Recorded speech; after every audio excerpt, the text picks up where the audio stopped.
Pledge of Allegiance, and then we'll go into roll call. Sounds So you good. want to call the meeting to order at 4? Yeah.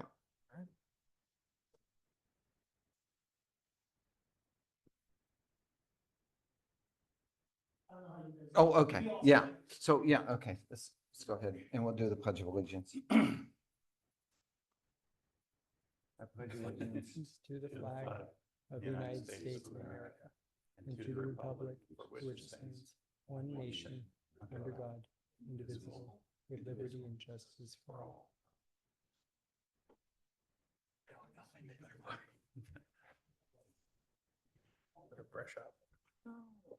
All right, Anthony, you want to do Okay. the roll call? Sure. Committee Member Bailoff is absent. Please note that for the record. Vice Chair Joe Davis, also absent. That should be noted. Susan Garay, we think we just saw her pop in, but we're not sure, so we'll hold off on her attendance. Committee Member David Jones, Here. present. Committee Member Raymond Jabula, Present. Committee Member Jerome Lugers, Present. and Committee Member and Chair Tom Owen. Present. Thanks. For the record, I'll note that the Councilmember Liaison Stacy Miles Holland is not here right now. And we have Staff Chief of Police Steve McCulley, Staff Sergeant Metzger, Public Works Director Robert Ravadia. The next item is public comments. Is there anybody in the audience or online that would like to make a public comment? Couldn't. I see none in the audience. I'll check with the online group, but you guys can go take it away for your approval of minutes. Okay. I wasn't at the meeting, so can I vote on that or not? If you read them and you don't have any objections, you can. Make a All right. motion to approve. Okay. last Meeting's minutes.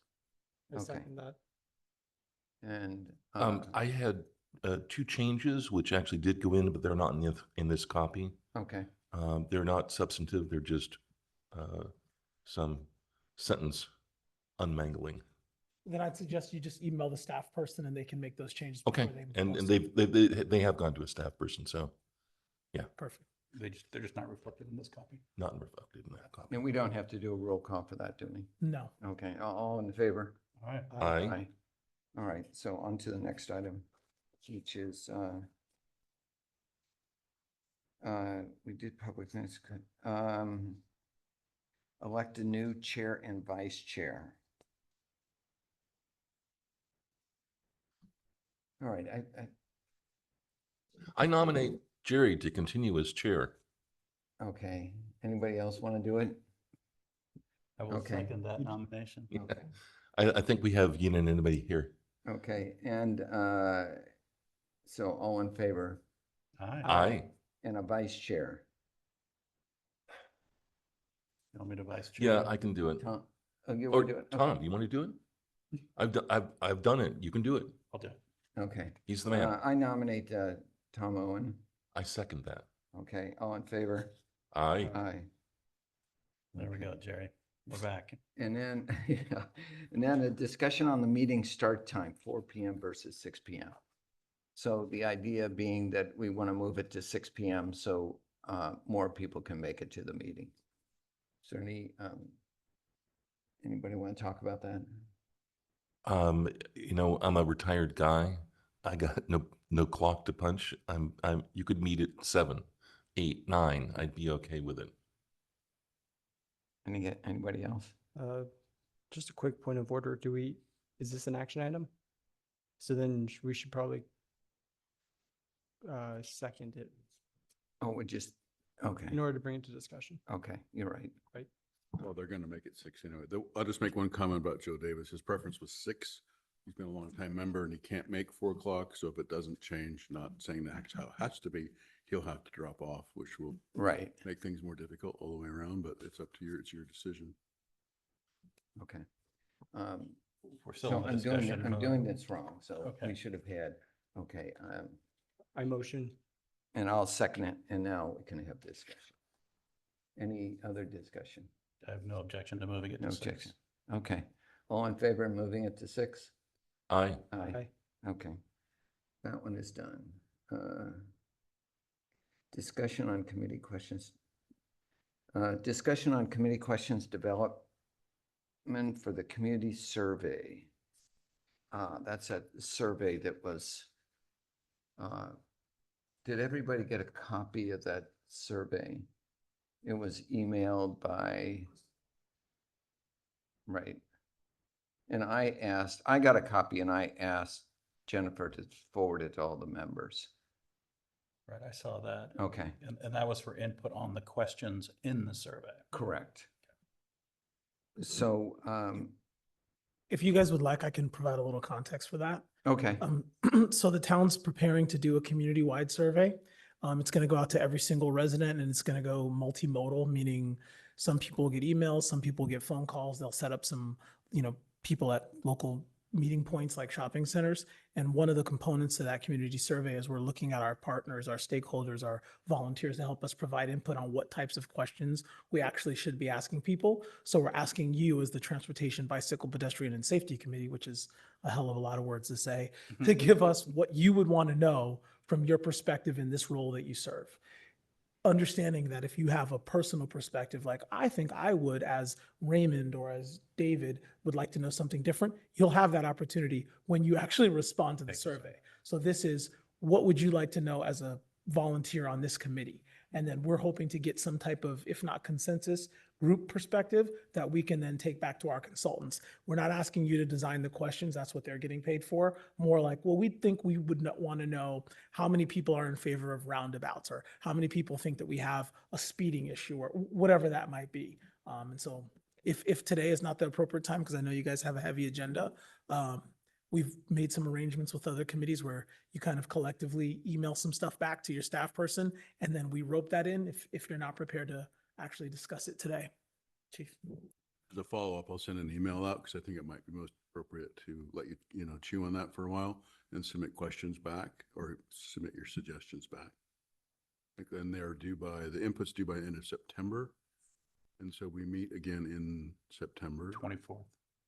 Right. So I'll send that So out. if you send that out, then we can have the meeting on the 24th to discuss at this forum topics that are in your email, and then if we don't Well, have it I'll done- be soliciting information from you. Yeah. Back to me. So I'll put it in an email and get it out to you, and then we'll get it back and forth, and then probably have a final draft. Well, since it is informational, it's not something that we need to take action on as a committee. Yeah. and do we actually need as a committee to come up with what we want to ask, or can each individual member just submit what they think is appropriate and we can just go with that? The subcommittee and the consultants were hoping to get the committees to really come to some type of agreement on what they'd like to know, but in a practical sense of it and the timeline, I don't know that that's realistic. I think you guys filling it out individually, getting it back through staff, and then letting staff and the consultants do some type of Because we work. really can't discuss that.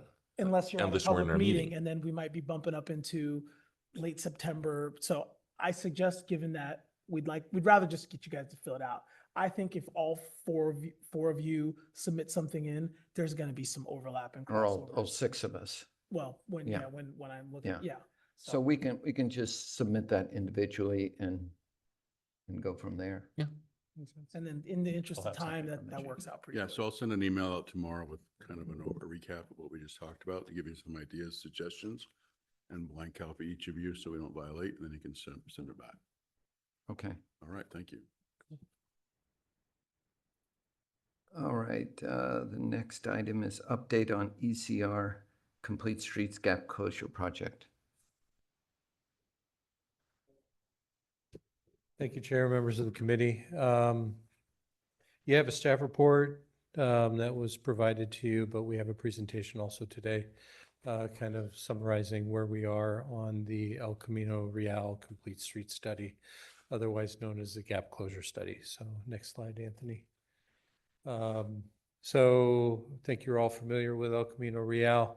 The town received a grant from the San Mateo County Transportation Authority to evaluate El Camino Real in terms of the ability to provide complete streets improvements, basically looking at providing pedestrian facilities, which are sorely lacking. There are pedestrian facilities just outside of town on the north end in Redwood City. on the south end in Menlo Park, some in unincorporated San Mateo County, but we have a gap on the west side of the street in the southbound direction from north of Selby all the way down to Valparaiso. Part of that stretch is in Menlo Park. And then on the northbound direction, which is the east side, in essence, from Watkins up to north of, I think it's Woburn, into Lloydon? the Lloydon Park neighborhood. Redwood? What's that? Is it Redwood? I think it's Wilburn. Okay. And so looking at how we can provide pedestrian facilities and bicycle facilities along the route. Need was identified in our bicycle and pedestrian master plan, in the county plan, in Caltrans's plans, et cetera, but figuring out how and where and what it looks like is really the challenge. As noted, the El Camino Real is a state highway. Anything we do has to be approved by the state. Next slide. So I'm going to give you a brief overview of the study. I think you're all familiar with Complete Streets and the concept in terms of providing mobility for all modes and all users. And right now, the only real mode that's served on El Camino Real is vehicular traffic. Next slide. And so, we look at our goals and objectives, and the primary one is to improve safety and expanding the travel opportunities, making sure that we have a connected network. There are, like I said, El Camino is a gap on the pedestrian network. Redwood City and Caltrans are working together on bicycle improvements that pretty much will terminate right around Selby. And so improving that connectivity. We don't have any, what do you call it, real activity centers other than this town center and the park. And so our residents all go to Redwood City, Menlo Park, and elsewhere to do shopping and do everything else that they need. Next slide.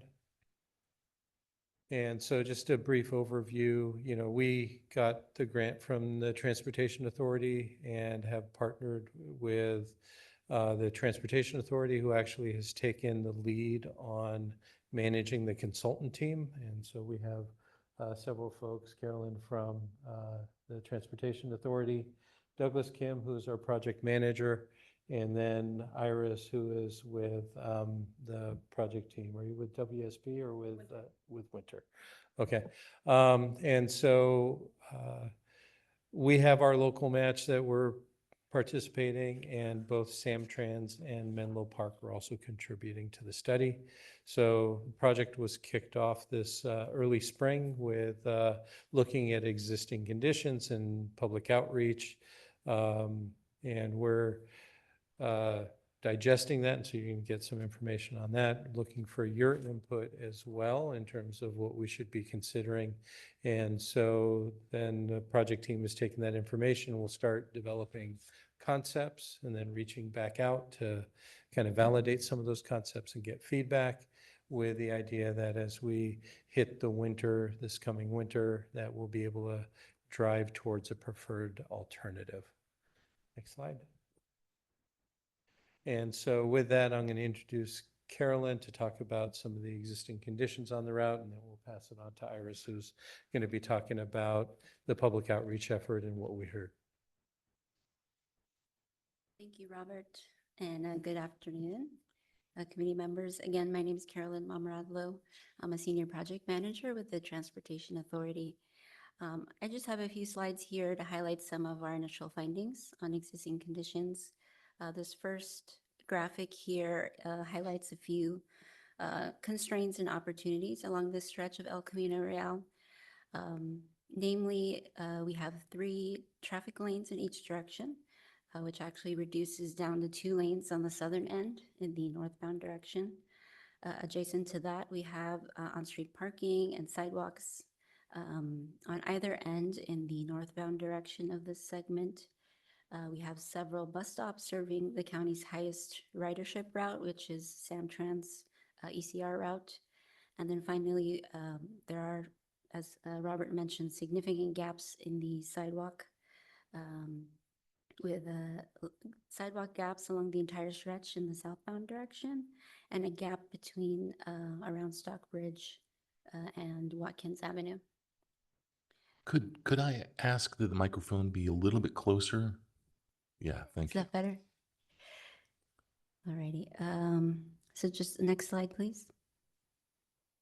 So just visualizing those sidewalk constraints in these photos, we see here the long crossing distances that pedestrians face in vulnerable conditions, walking along the roadway shoulder with no buffer or vertical barriers. Next slide, please. So we also looked at 5-year statewide crash data along the segment. Between the years 2018 and 2022, there were a total of 73 crashes reported, with 14 of those involving bicyclists and pedestrians. 2 of those did result in fatalities, with the primary factors being a mid-block crossing and on-shoulder crash, really tying that back to the physical constraints we saw in the slides previously. So with that, next slide, please. I'm going to hand it off to Iris to share some of our results of the outreach effort. All right. Thank you, Carolyn. Can you all hear me okay?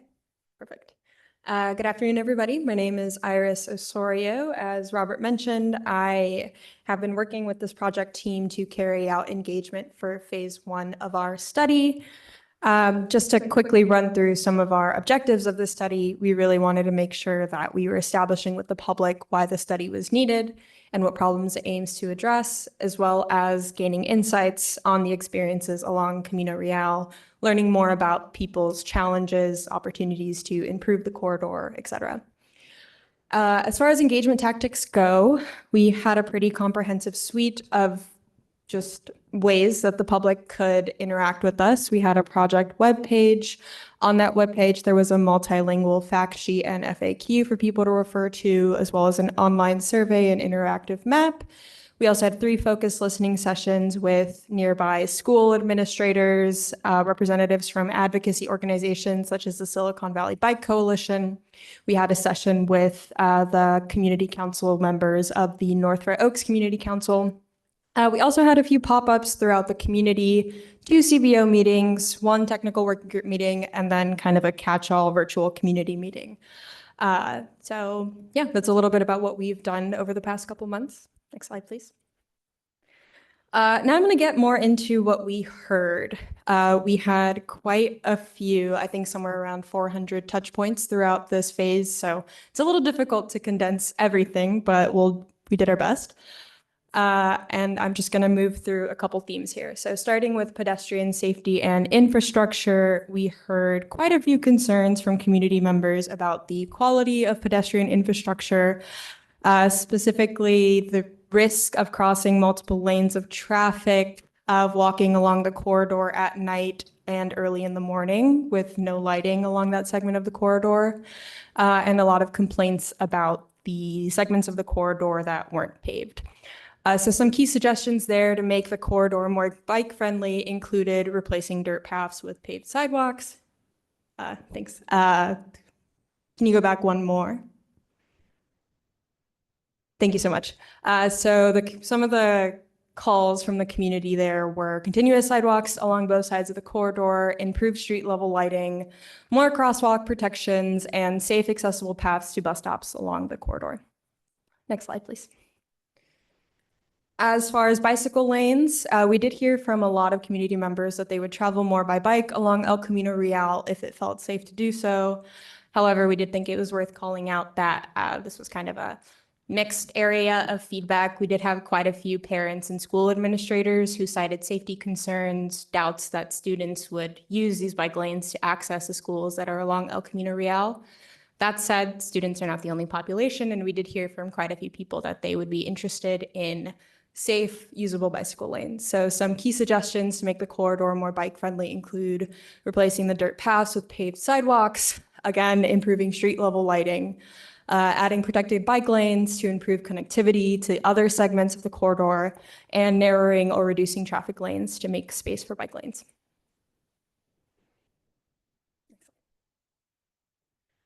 Okay, as far as public transportation and bus stops, we heard from quite a few community members from North Fair Oaks that they depend on the bus service that runs through this segment of El Camino Real to commute to work, run their errands, move through the larger area.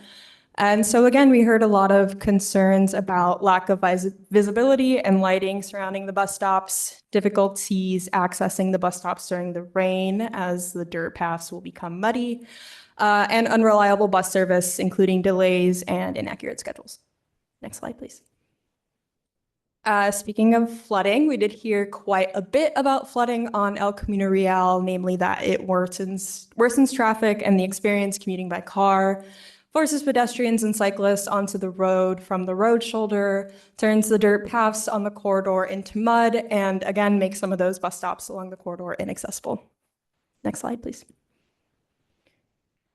Finally, for traffic and the driver experience, I believe in our memo, we expand a little bit on the specific points along the corridor that we received feedback, but just to summarize here, people reported difficulty seeing pedestrians walking along the road shoulder, congestion caused by drivers attempting to turn left along the corridor, visibility issues when turning onto El Camino Real, and unsafe driver behavior such as speeding and ignoring pedestrian hybrid beacons. We did also hear a lot about parking on the corridor, with some asking and requesting that that parking be maintained, but I would say that this was kind of a mixed area of feedback, where some actually asked for less parking along the corridor, as parking will sometimes limit visibility for drivers on the road, and sometimes drivers have to swerve out of the way to avoid drivers getting out of their car. Seem to be considered by a lot of people as another obstacle to using this road. Just a quick clarification, the congestion caused by drivers attempting to turn left, is that from side streets onto El Camino? Because it seems to me that there are left turn lanes on El Camino adequate to the traffic level. Yeah, so the short answer to that is both. We heard about both, but that was largely about people turning left onto the corridor. Yes. All right, next slide, please. Finally, we had a survey on the project website that we promoted through the town's social media, the social media of funding partners in neighboring cities, in outreach letters to local businesses, at bus stops along the corridor, and at our engagement events. We were able to gather 320 responses and 59 responses to our online activity map, where people were asked to place markers along the corridor of challenging places and/or destinations that they would like to travel to. Next slide, please.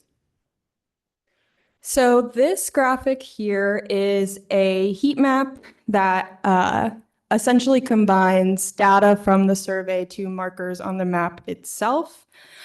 We see here some concentrations of collisions and/or near misses, particularly around the intersections of Selby Lane, Stockbridge Avenue, and Watkins Avenue. I also want to call out that at engagement events, we heard a lot of reports of collisions and near misses along Selby Lane, Fifth Avenue, Valparaiso, and Alejandra. Next slide, please. All right, these are some maps of some more information that we gathered from the survey. The first graphic involving desired traffic improvements from the community, so pointing out areas where it'd be beneficial to have a bike lane, asking for improved crosswalk conditions, intersection improvements, etc. And then in that second map, we have some desired destinations from the community members that took our survey. So as Robert mentioned at the beginning of this presentation, we know that downtown Redwood City is a real hotspot for folks using that corridor. We also have identified a commercial area along El Camino Real that serves as a destination for people, as well as the Atherton Public Library and a few local parks and schools.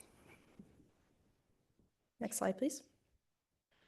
All right, finally, we asked folks in our survey for their top priorities for travel on El Camino Real, and far and away, the top two responses were safety for pedestrian and safety for cyclists. This is in line with what we heard throughout our pop-up activities where we had a similar exercise for folks to fill out. So safety for pedestrians, cyclists, and drivers were our top three responses. And I'll also call out that the response with the lowest rate of responses is maintaining street parking. So that was the lowest priority for a lot of people taking our survey. Next slide, please. Okay, really quickly, just to sum up some of the next steps for our project. Our technical team is currently preparing a report of the existing conditions and mobility profile analysis. And I think, as Robert mentioned at the top of this presentation, in phase 2 of engagement, the project team will then be going back to the community, re-engaging, doing a lot of the same engagement tactics in the fall to gather feedback on some concept design alternatives for the corridor. Next slide, please. Thank you so much for your time. I think now we move into questions. I have one embarrassing question. Well, a couple of them. Do we have this slide or this deck rather? Or could we get it? No, but we can provide it. Right, that would be. And what is the time horizon for a lot of the data that you, so I saw the heat maps. And I'm just curious, was that in a month, a year, 10-year span? Life of the town? So you're referring to the heat maps from the survey data? Yes. Are you talking about the survey data or are you talking about the accident? Accident data. Accident, I think, is 2018 to 23? 22. 22, Yes. 2018 to 22. yeah. So I think that full 5-year. I saw one spot on that heat map that looked like it might have been Watkins and Can you Middlefield. Can you pull up the presentation again, Anthony? Yeah, so there, I think there were two, the indication was that there were 2 fatalities. Are you thinking about one of those? Yeah, it was just, Yeah, so there there was was one a at few least years one ago off on El Camino, Watkins. off the corridor. I know slide 10 had a heat map, and I don't know if that's the one you're referring to, but So I'm trying to remember. Yeah, if you just go to the that one there, number 10. Yeah. There you go. It's I think it's slide Has 10, actually. Slide 10. Yep, there you go. Yeah, this one is focused solely on the corridor, I guess. Yeah. It was the one at what, 17 or something? Can you say that again? I'm sorry. Page 17. Page 17. And next one, there. Hmm. So if you look where it says Atherton, just north of there, Okay. I was wondering if that's Watkins and Middlefield. That looks like Watkins because you can see the park. Right. As a resident in Lindenwood, you often see people doing desperate things, trying to turn left onto Middlefield. Oh, that's. We don't have any that's not data on Middlefield here. This is all. This is El Camino. Oh, I'm sorry, I'm mistaken. Yeah. So that's the intersection right here. Yes. Got it. It looks like It's the intersection. Watkins Yeah, and right here. El Camino way. Real. Yeah, but that's Watkins and. El Camino. Yeah. And then the other one, I think, is Selby, the big yellow dot. The orange sun is Selby. that's That's been a Selby. problem Yeah. for a long time. Looks like Watkins is coming in a second. Stockbridge Pretty close. right after that. And these are just collisions and near misses. How is a near miss reported? I believe all of this data is self-reported by people who took our survey. So the survey provides a brief definition of what a near miss might be, and then it's up to them to report. So some folks said that they were themselves in a collision Yes, at Selby or a near miss at Selby? yes. So this is all self-reported, this one. This is self-reported, yes. Slide Okay. 10 is the data from the 5-year period. And as many of you know, at Selby, we heard from a lot of residents who said that because of Selby's, the restaurant and the valet parking, that there was conflicts that you often saw that sometimes led to near misses. Just add that the survey data is really to supplement the reported data in the statewide system, because we recognize some of those near misses or collisions don't get reported. So really look at them as one combined data. Gotcha. Okay. And of the two fatalities, were they in that 2018 to 22 timeframe? There was one gentleman at Alejandra that, was it Watkins? I'm gonna say, there was one that was related to a Samtrans bus. Right, I would just chime in that both pedestrian fatalities were at the fault of the pedestrian. Roadway design might have contributed, but they were both fault of the pedestrian. That's where I was thinking, yeah.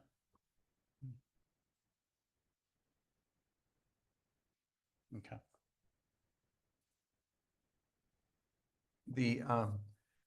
I know the Redwood City, they're not actually anticipating implementation of that until 2028, I think. What's the timeline for this section? So this is the visioning part. What do we want it to look like? And getting it dialed in to try and come up with a preferred conceptual design. And so that's going to be geared towards basically the end of this winter. And hopefully we'll be able to get buy-in from all the different stakeholders. Caltrans is a participant in this process. But this is step one. There's probably about 8 steps. And so it's going to be a while. So following this, we start looking at environmental concerns, do an environmental analysis, and start the design. And so that will take funding. And so we're going to be seeking funding from a variety of sources, including the Transportation Authority and probably some state and federal grants as well. And so I think that's going to be the critical factor in the whole process, is going to be getting the money to be able to do it. And so there is, there's certain phases. And so we're in that first one in terms of conceptualizing. Then there's the preliminary design and environmental analysis and various reports that need to go through Caltrans. And then from there, we'll go into the final design documentation and then seek funding for construction. So Redwood City's 2028, so we're. This is going to be after that. Right, 2030, somewhere. So just out of curiosity, how likely is it that the project design will reflect the actual priorities of users? That's going to be determined based on what the concepts are and what the impacts of those are. And so I'll give you a couple of examples. We are constrained by how much right-of-way there exists on El Camino. And so right now you have 3 travel lanes in each direction, median that provides for turn pockets. Let me take it back. El Camino varies from 2 lanes to 3 lanes in different locations. And so there will be a need in certain spots to pick priorities. And so whether you may not be able to fit in some spots, both bicycle and pedestrian facilities. Within the right of way. Within the right of way. Yeah. And so the goal is to provide it throughout. But I'll just give an example. So as you are going southbound and you are approaching Valparaiso, we have 3 lanes of traffic. That 3 lanes transitions to 2 through lanes and a right turn lane. Can't really get rid of that right turn lane. And so we're going to have to figure out, well, maybe we can put in the sidewalk and shared bike facilities for a short stretch. Or we're reconfiguring the entire street and maybe shifting things over to the east.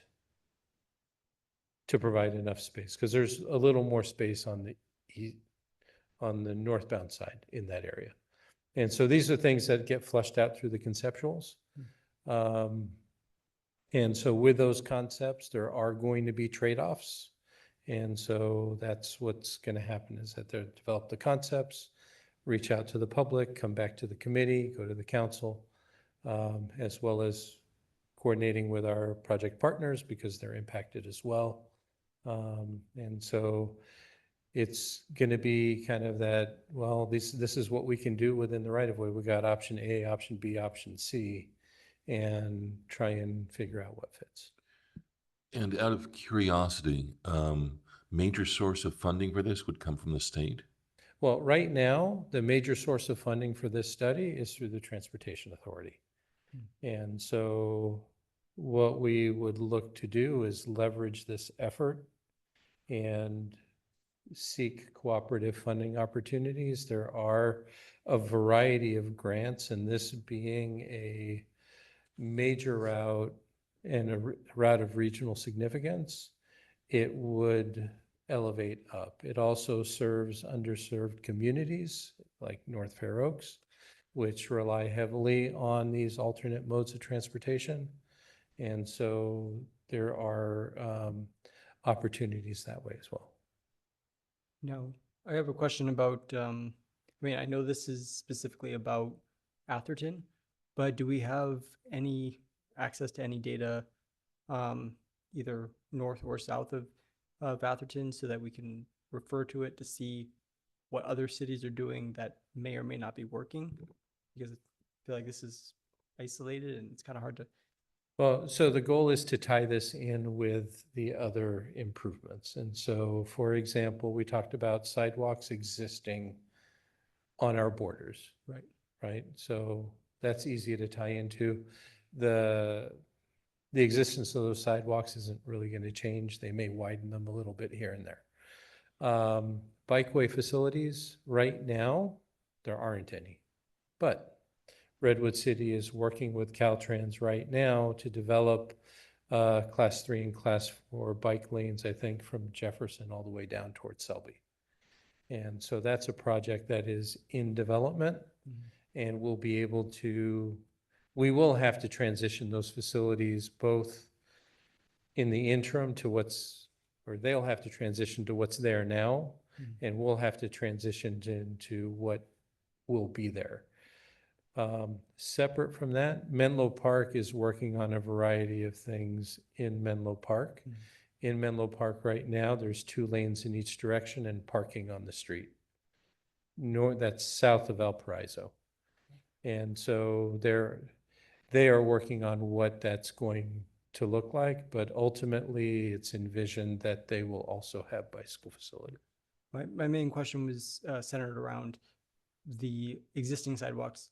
Do those, are those working, or do they cause unknown issues that may arise once certain sidewalks or parking are put in?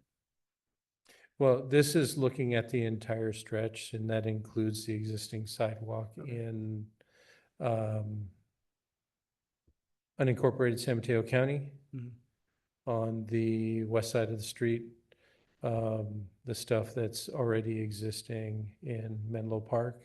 That includes their sidewalks, their parking, and that kind of thing. As far as Redwood City is concerned, it's not really, I don't think, going much past Selby or Oakwood, which is the first block. Thank you. So the last thing is, if you have things that you would like the project team to consider as they work through digesting the feedback and working towards developing those concepts.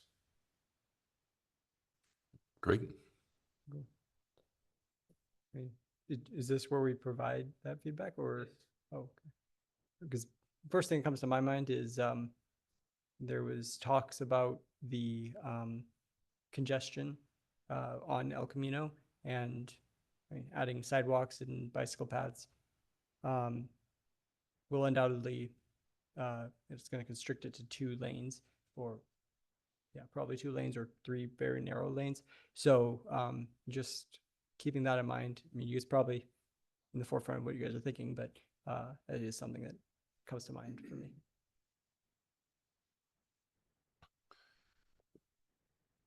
Anybody else have a question? Okay, let's move. I think that's it then for Thank you. that item. Thank you. Thank you very much. And the next one is the Alameda Safety Corridor Improvements Project update.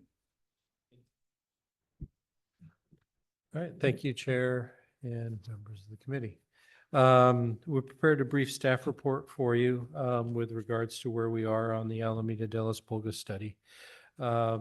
We had a public outreach meeting last month where we invited the folks that live along the corridor to take a look at the project. I think a copy of the presentation materials were included in your package.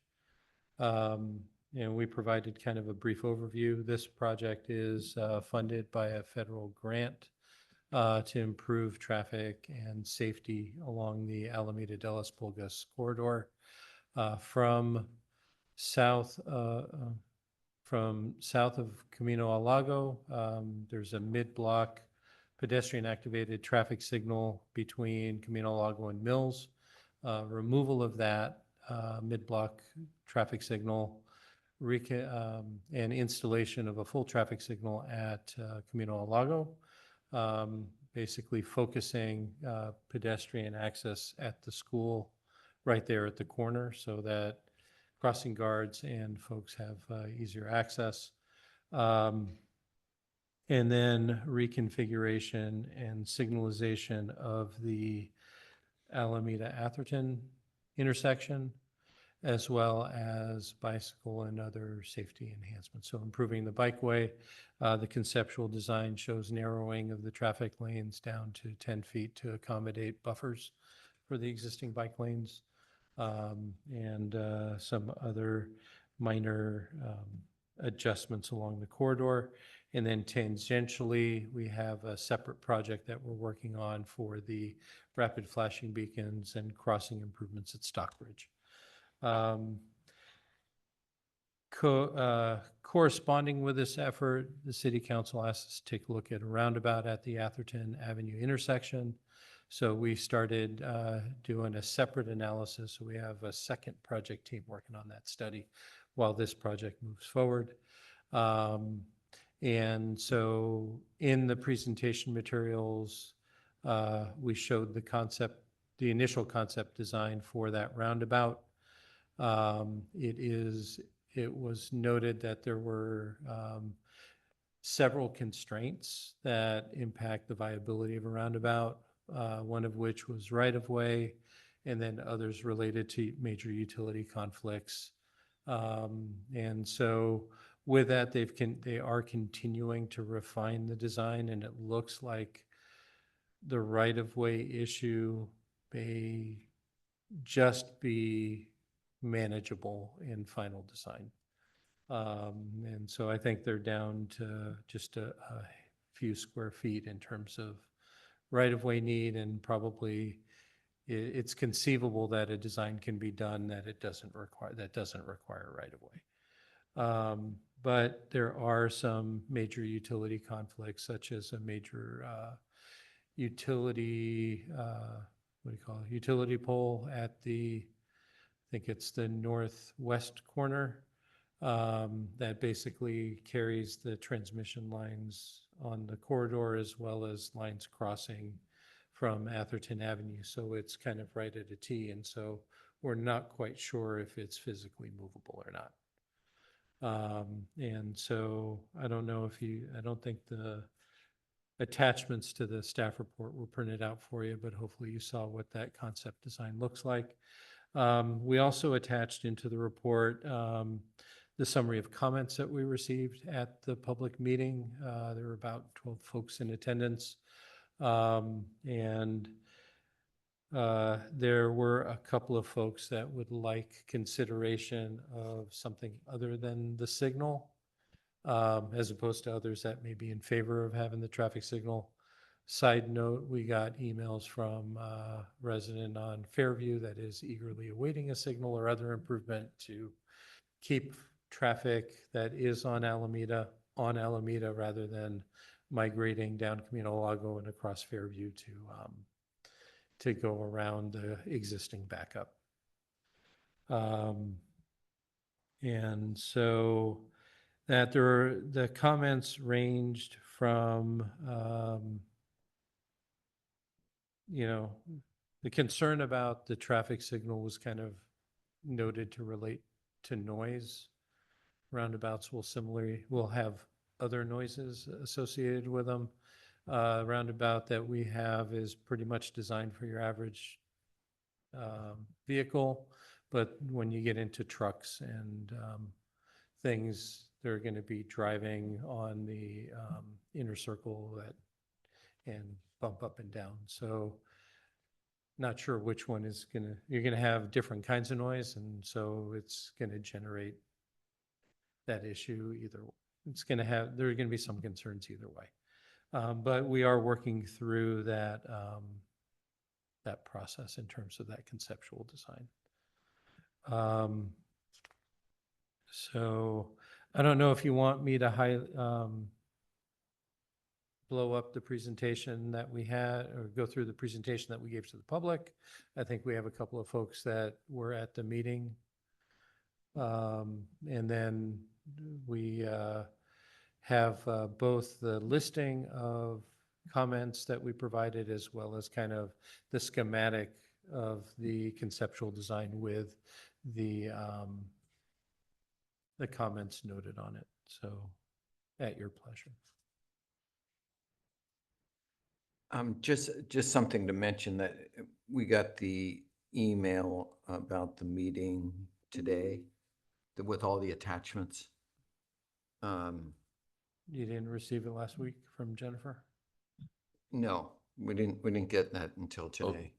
I got You did? stuff last week, which Really? is, Yeah. Okay, Um, there's my confidence in email. yeah. But there is a lot more I could give you information the there if you have ability to time to share, I read through guess. it. Okay.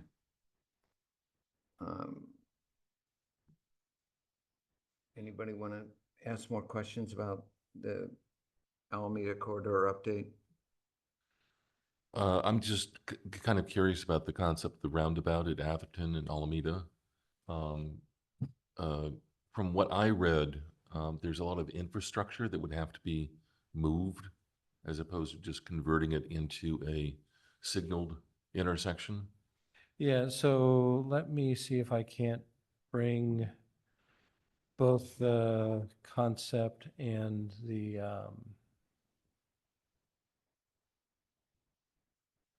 The handout you provided shows a beautiful roundabout, but yeah, doesn't so I'm show gonna all say, of the. so that's not I'm gonna say, that's some additional information I'll run through in just a second.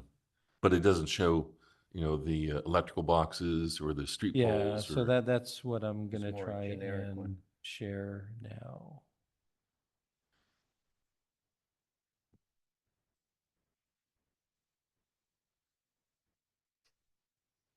Okay, so this is the original concept drawing of the roundabout as we shared at the public meeting. And so I'm going to run through a couple of aspects and then the constraints. So you have the roundabout, which is a one-lane roundabout with approaches from Atherton Avenue, Alameda in the southbound direction, and the ability to either turn right or continue through the roundabout and go through on Alameda. And then that pretty much, so there is a little bit of a shift in traffic to kind of help slow folks down. Idea being to get them down to about 15 miles an hour as they go through the roundabout. Trucks would be crossing over what is shown as kind of a brick pattern. And so that's kind of, it's going to have a Rumble character. rolled curb. Uh-huh. And so probably about 3 inches high to kind of keep regular cars in the traffic lane, but it's mountable for trucks that need to make that left turn onto Atherton Avenue. And So we're talking about semis? no, Long just straight even, I'm going to trucks? say your box trucks and your fire trucks, et cetera, are going to have to go up onto the roundabout to They're make the also, and turn. there's so much construction in town and has been for a while in the foreseeable future, that there are plenty of semis hauling sod or Yep. building materials or whatnot, so. Yeah, so that's what it's for. Really. It's to accommodate those trucks. And then we have the bike lanes on Alameda and proposed bike lanes on Atherton Avenue in our Bike and Ped Master Plan from El Camino Real to Alameda de las Pulgas. And so the design for this would accommodate that. And so it's shown on this exhibit, but I provided you a handout out of the MUTCD, and I'll kind of run through it. And so when bicyclists are riding on Alameda, they'll have basically two choices. One is to merge into the traffic lane and go around the roundabout. Or what's shown on this and what's in your exhibit basically is a little ramp up to what's called a shared use pathway. So that would be for bicycles and pedestrians. And so that cyclist would be able to come up onto that pathway and basically make a right-hand turn and go down off of the pathway and into the bike lane that's on Atherton Avenue. Similarly, from Atherton Avenue, ramp up, go around the corner onto Alameda. Alternatively, they'd merge into the traffic lane, go around the roundabout with cars. And then for those that are more novice, they want to continue in one direction or the other, they'd go up the ramp, down to the crosswalk, across the crosswalk, up onto the shared use path and around, and then back into the bike lane. As this concept was developed, and to be honest with you, I wasn't very familiar with that ramping up of the shared use, and that's where, I mean, so I pulled out the drawing from the MUTCD that kind of shows it a little clearer. Yeah, it definitely looks like, given my knowledge of cyclist behavior generally, I see several failure points. Okay, well, we're happy to hear those. Let me just highlight a couple of other constraints. And so when I was talking about constraints, this right here is the existing utility pole with streetlight that's there on the corner of Alameda and Atherton Avenue. And you can see the aerial wires that are crossing in both directions there. And then another big item is are these phone and cellular boxes on Atherton Avenue right at the corner as well. And so there's not really room within the right-of-way to work around them. And so that's one of the constraints that we need to figure out in terms of how much time, money, and effort it would take to potentially relocate these. So I believe I'm going to have, we have a couple of folks from our consultant team on the line. And so I'm going to say something, and then Aurelie, if I say it wrong, you can correct me. And so our project team worked up a conceptual level cost estimate for this. And it was about $1.5, $1.6 million versus putting in a traffic signal, which would be significantly cheaper. But what I'm saying I don't know is whether or not that included the relocation cost of those utilities, which would be rather expensive. So Aurelie, can you unmute yourself and hopefully speak? Hi, Aurelie speaking. Can you hear me fine? Yes. Yeah, it does include the cost of the Oh, utility. so it does include those costs then. Okay, And great. one thing I did want to add, it's also high because it includes cost of the sidewalk install. Okay.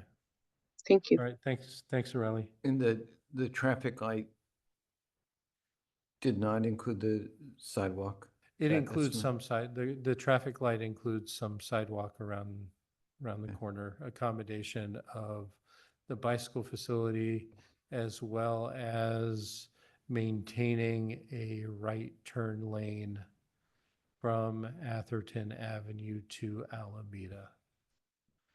So just reminder of the current lane configuration. We have one lane north and south of the intersection, one lane going northbound out on Alameda. As you approach the intersection, I think there's 2 lanes on Alameda, one allowing for the left turn, or is it just 1 lane? Yeah, so there's a left turn pocket on Alameda onto Atherton Avenue, and a right turn, free flow and right turn pretty much from Atherton Avenue onto Alameda. And so what this does is basically, with the roundabout not needing the left turn lane on Alameda, but wanting to maintain that right turn flow from Atherton Avenue onto Alameda. Northbound Alameda, yeah. Yeah. So with these pedestrian ramps, are we looking at also installing cross lights for the pedestrians, or? They're not in this concept. Got it. So Do you have a sense of what the price difference is? It like $500,000 for the light plus extras versus 1.5 or 1.6 for the roundabout?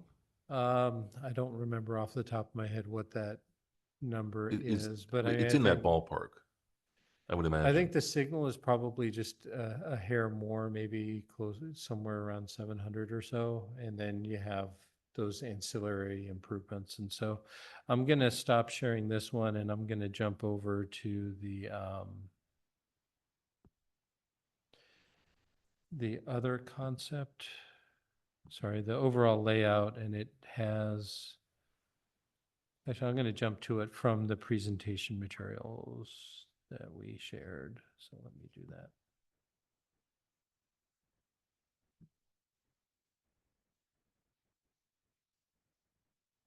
Okay, so this is one of the slides that we used at the meeting, and so you can kind of see what the improvements conceivably would look like at the intersection with a traffic signal. So you can see that we have the sidewalks there with the ramps. Signal poles aren't shown, just for clarity. Obviously, you'd have your pedestrian push buttons to activate the signal for crossing. And so in this one, we are maintaining the left turn lane on Alameda to accommodate those movements. Just a question. How does the bike box work? So the bike box is primarily intended in this situation for a cyclist that would be making a left turn. Gotcha. Okay, But and it covers so- both the straight and the left. Yeah, well, he lane. has to get across. I say, you have an expert sitting right next to you, so he's gonna correct So, me. typically, I just change lanes in front of cars. Yeah, But this so- is for somebody that's not comfortable doing that, or you don't have. Sometimes you just can't do it because there are too many cars. So you stop at the light, basically get off your bike, walk right in front of this car, and then Yeah, wait until the so light turns the green. bike box provides an advanced limit line for the vehicle. So he's stopping behind the vehicle is stopping behind the green, which is providing space for a cyclist to basically be in front of them. to stage. That And was then my the light follow-up turns question. green and the Then the cyclist goes and the car goes behind them. paces the traffic. Okay. Now I know. Yeah. me too. Yeah, we have a couple on Middlefield. Yeah, I saw it used and I wasn't sure There's, some- what was Wasn't that. sure how Oak to Grove respond. has them So, yeah. also in Menlo Park. So, I mean, they're, like I say, they are effective and they give that cyclist a place to be without being challenged by a vehicle as they wait. You Oh, hope. But, Ideally. Ideally. Yeah. okay, Kinda. now I know the. I think, quite honestly, most bicyclists don't even know what they're for. But Most drivers probably don't either. so. no, they're clueless. But we Right. paint them nice and green. Somebody had I know. an And they're idea. that's getting got it. approved. It just takes time. And then, so the other aspect is at the intersection, there is going, I mean, we intend to put in green infrastructure improvements, biotreatment and stuff. It's not shown on the roundabout, but it would have to be included with that as well. So I mean, we have some folks on the line. I have a Relly with Interwest who is working on the roundabout study, if you have any questions on that. I thought we had somebody from Kimley Horn who was with us for the overall project, for the Alameda portion of the project. I'm available to answer questions, but want to get your input as to things to consider if you're favorable one direction or another. Or answer any questions you might have. Yeah, I'm a roundabout fan, but I was gonna say the same, but. because If it works. I don't want to have to stop. My experience with them is they work really well at low to moderate traffic volumes and seize up with high traffic volumes. People are just, there's something that creates a continuous flow from one approach and nobody else can move. Right. Well, There just isn't enough room for someone to interject.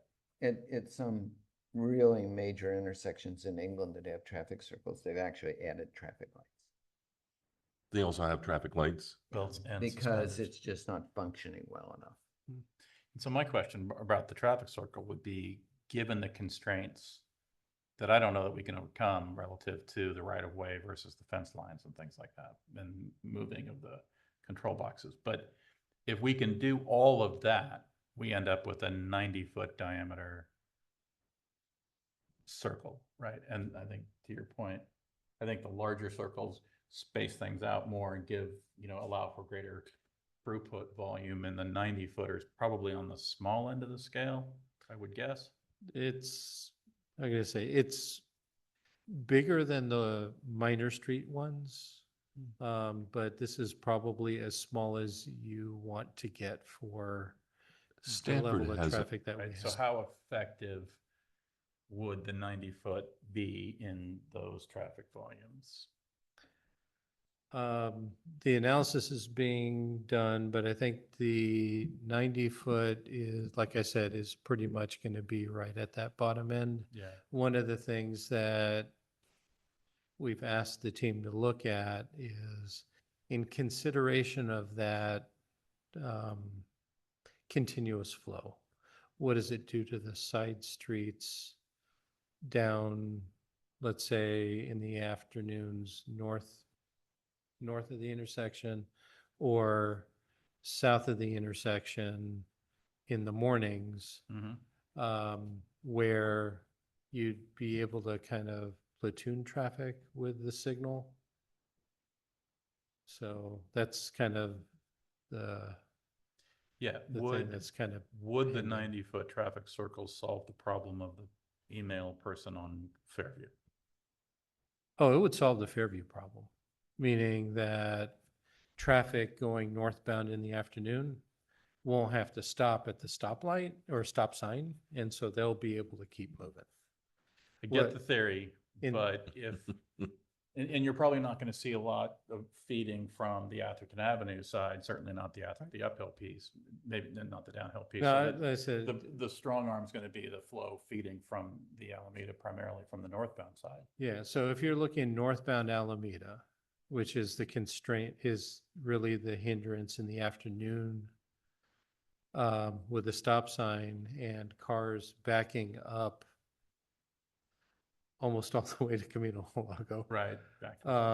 Or in the mornings where it backs up towards Polimas, right?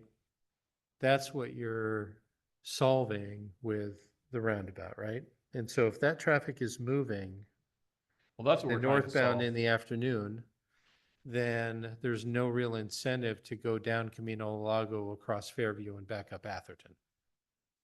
If you're, right, if you're trying to go west on Atherton.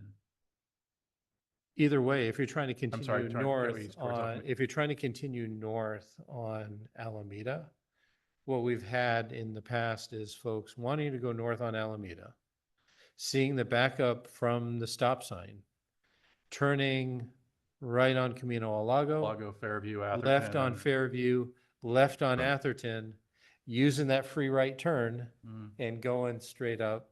Does that work for people? I mean, I understand the. It depends on the backup. And so we, I think, through the traffic calming program, we put in a couple of speed humps on Fairview, Monte Vista and Linda Vista to help kind of deter some of that. But, Has that been the effective? fact remains that the level of service right now is F during those periods of time with that stop sign. And so by putting in either the traffic signal or the roundabout, you're making a significant improvement in level of service. And so they both solve that problem. The question is really the trade-offs. I can see the benefits of the roundabout. My main question is, I mean, you kind of already covered it, but how often do we hit those high traffic areas that would congest the roundabout? Like, is it a regular occurrence? Morning commute in one direction and evening commute in the other. Okay. I mean, keep in mind that Alameda is about an 80% pass-through. Somewhere between 70 and 80% of the vehicles on the street are just driving straight through. They're coming from Redwood City to Menlo Park or Menlo vice Park versa. or the Brewers. Yeah. And so that's what's causing that congestion. So I'm going to move away from this intersection, just other things to be aware of. So again, we're working on the Camino Lago intersection, and we're going to need to make sure that we're accommodating the bus turns, et cetera. And so that's one of the considerations there, the school buses, making sure that they can get in and out. Yes, sir. What has to be changed to make sure the buses can get in? and out? Well, so in this concept, you'll see that we bulbed out a couple of the corners, particularly the one that's on the top right-hand corner of your screen. And that's done for a couple of reasons, one of which is to actually fit the traffic signal control equipment at the corner, but also to provide staging area for pedestrians to be able to cross, have a shorter crossing to get to the school. And so this is the concept layout right now for the curbs. So I have a question, theoretical.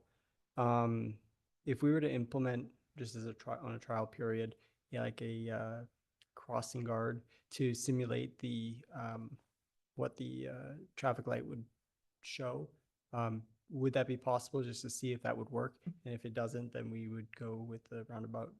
You're talking about at Alameda and Atherton, or are you talking Yeah, about? There's not physically enough space to kind of mimic a roundabout. I mean, there are pop-up roundabouts that come in to play in different areas, but I those are think- think, traffic I think cop, he's small he's scale. saying, The Put a traffic vest on. police You know right what? I there. think We could Sergeant get one Metzger from New York. here.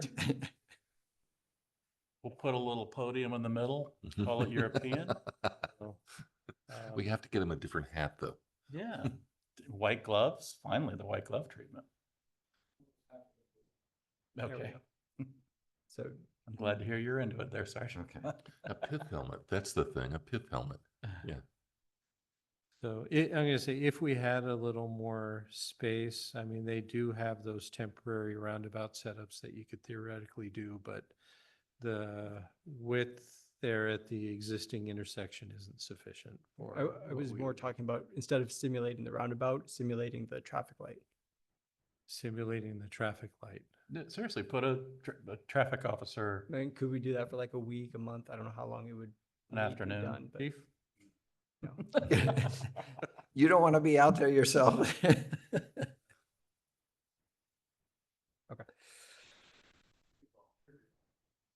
CERT? Get some CERT volunteers up there? All right, Kate. We finished with that? All right, staff reports. So just to kind of dial it in. So no real comments on the major components of the project, but a slight lean towards the roundabout if it works. It's. Is that what I'm it- hearing? It is appealing because then, under light to moderate loads, nobody really experiences much of a slowdown. A little bit slower, but And we not don't a get full people halt. running traffic lights. We don't, Okay. all the other problems with traffic lights. Um, Not that a bicyclist would run a traffic light. You don't see them. But running a traffic light is no different than running a stop sign. I mean, I think that there's great similarities between a traffic light and the stop signs that are already there now. And then the roundabout scenario is a much larger lift to get there. Clearly, a lot more work, a lot more cost. But it's sexy.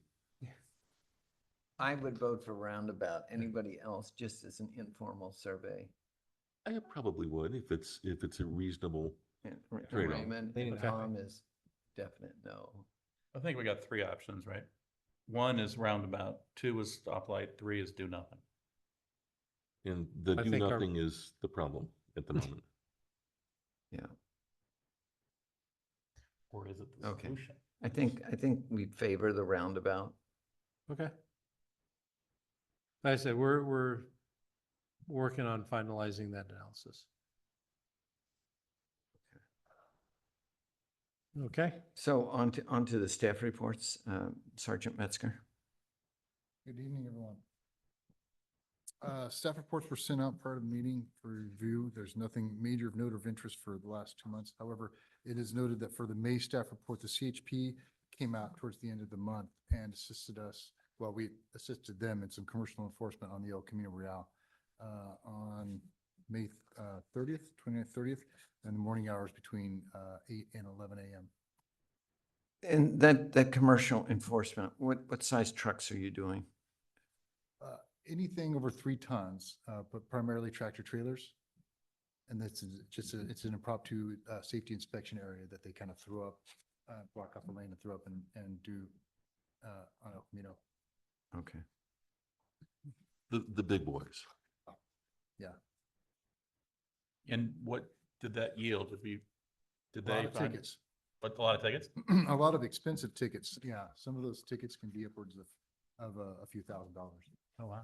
Yeah. There was one citation the CHP issued for a driver to failure to secure a boom on one of the tractor trailers transporting one of those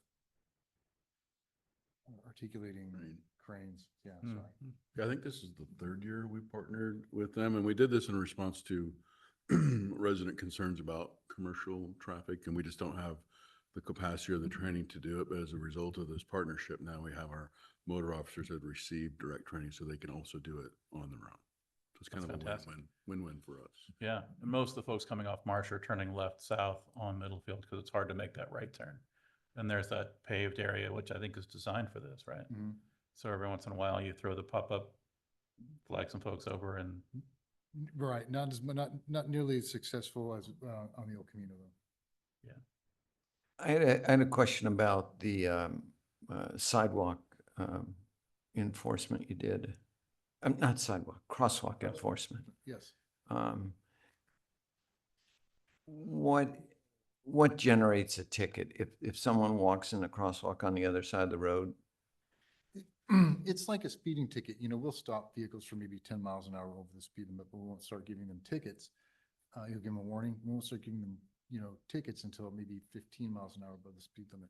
You know, for the crosswalk, for the pedestrians, if the pedestrian starts out and has to actually stop and to avoid being struck by a vehicle, that's probably gonna produce a ticket. As Okay. opposed to them standing there and watching a couple of cars go by when they should be stopping. Yeah, plus I Okay. think there's a misconception amongst pedestrians that it's not until you're in the crosswalk that you're required to stop. So if I see somebody that's queued and waiting, I'm not technically, correct me if I'm wrong, because I'm relying on Washington State, but you're not required to stop until they're actively, in fact, the signs even say that, occupied crosswalk. Mhm. I did make a note because it reminded me, it's been a time since we've done it. We're going to plan on another hawk signal emphasis on ECR. One in August and one in September, and we used some of our professional staff in plain clothes to activate the signal.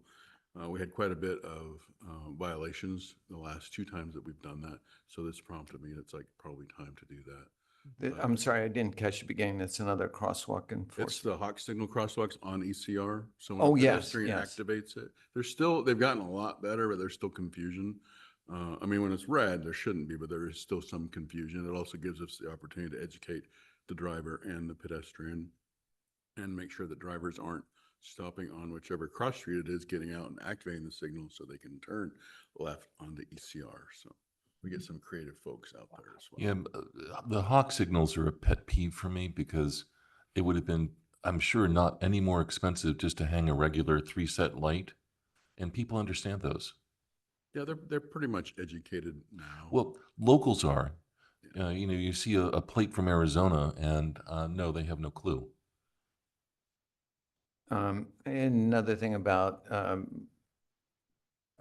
bicycle lane enforcement, was that primarily at Marsh and Middlefield? Most of our bicycle enforcement takes place on the Alameda. Oh, well, I'm sorry, what I meant was incursion into the bike lane by cars. Because that's listed here in your report. That's usually on Marsh. Middlefield to Marsh. Isn't it? Quite a bit. Marsh to Middlefield, for the cars into the bike lane. Yeah, The cars that are westbound Marsh Road and make the left turn onto southbound Middlefield. For some reason, they do like to waver over near the truck stop, but most of the bike lane enforcement that we're referring to in that area is southbound Middlefield, the cars that are making a left turn onto Marsh, that backs up and blocks the southbound lane. So cars will enter into the bike lane to pass the cars that are stopped. It happens all the time. yeah. Not- For our bicyclist enforcement, not you, of course, Jerry, but most of the complaints and violations we get are on Alameda at Atherton, just blowing through the stop sign. So we've dealt with that. Yeah. We deal with that continually.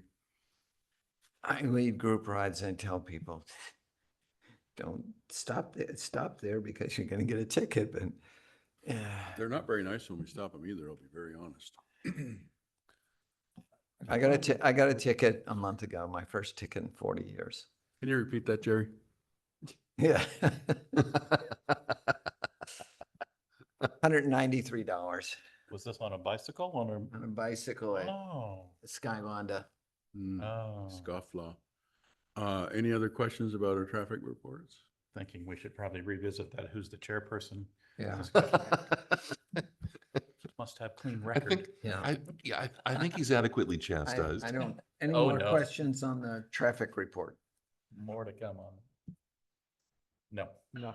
thank you. All right, well, thank you. Okay, future agenda items.